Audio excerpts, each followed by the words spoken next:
नमस्कार साथियों, आप सभी का फिर से एक बार स्वागत है मारुति की पाठशाला में। तो जैसे कि यूक्रेन और जो रशिया का कॉन्फ्लिक्ट चल रहा है, जो वहाँ पे जो भी सुरक्षा में जो चूक हुई है उस पे बहुत ही प्रश्न चिन्ह खड़ा हो चुका है। रशिया के अंदर ट्रक आते हैं और उनको ऑपरेट किया जाता है आर्टिफिशियल इंटेलिजेंस के द्वारा।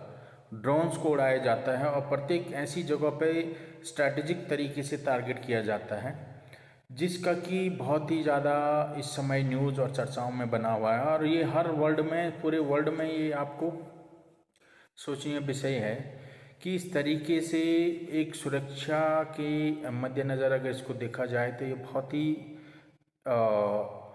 ज़्यादा क्रूशल और बहुत ही ज़्यादा खतरनाक सिचुएशन रशिया के अंदर हो चुकी है कि वहाँ के जो इंटरनल जो भी वहाँ के लोग हैं, वो कुछ लोग जो कि नहीं चाहते हैं कि रशिया इस तरीके की एक्टिविटीज़ करे।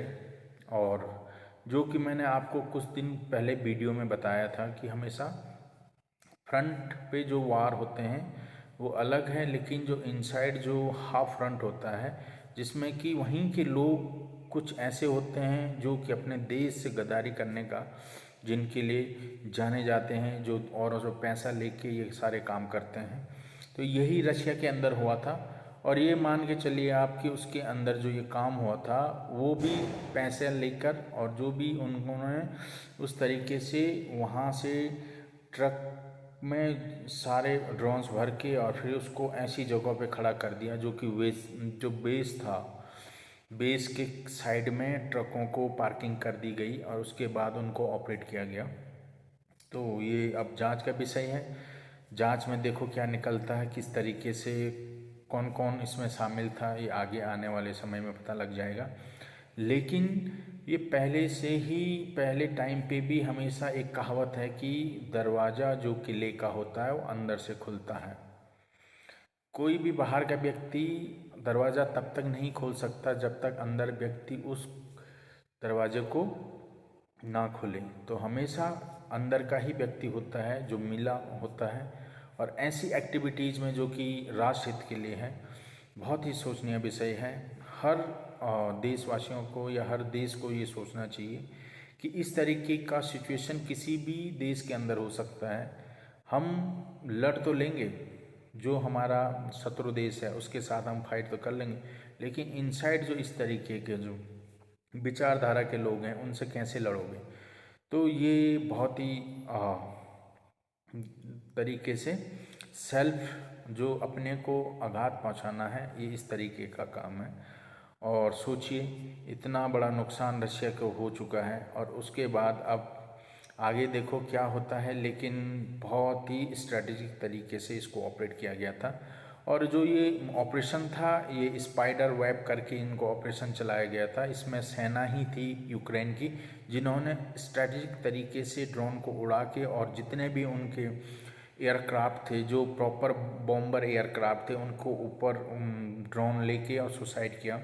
और इस तरीके से ऑपरेट किया कि आप सोचिए कि रशिया के अंदर, यूक्रेन से 4000 किलोमीटर अंदर रशिया में उन्होंने वहाँ पे टारगेट को हिट किया, उनकी बेसिस को हिट किया, प्रॉपर जितने भी एयरक्राफ्ट थे उनको हिट किया। और जिस तरीके से ये सारा जो चला है, ये अंदर के ही लोगों के द्वारा, उनके बिना नहीं हो सकता है। और ट्रक भी इस तरीके से बनाया गया था कि जैसे ही कोई जाए चेक करे तो ट्रक अपने आप में फट जाता। और हुआ भी, काफ़ी जगह देखने को मिला कि जिसमें ही चेक करने के लिए जैसे ही अंदर लोग गए तो वो अपने को फट गया। तो सुसाइडर बॉम्बर्स थे, सुसाइडर ट्रक्स थे जिन्होंने जाते ही सुसाइड मतलब फट गए थे, और सुसाइडर ड्रोन्स थे जिन्होंने जाके खुद ही फट गए थे।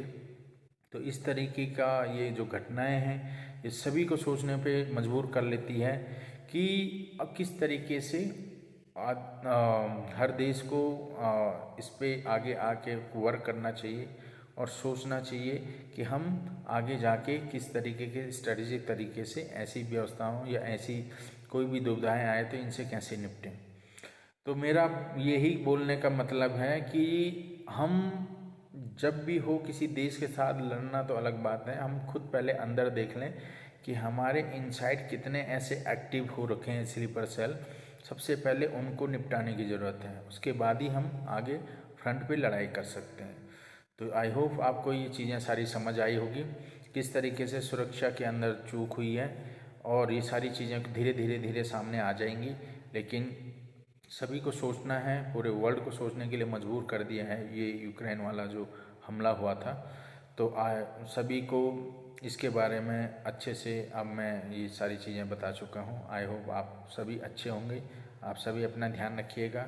फिर मुलाकात होगी, तब तक के लिए आप सभी का धन्यवाद।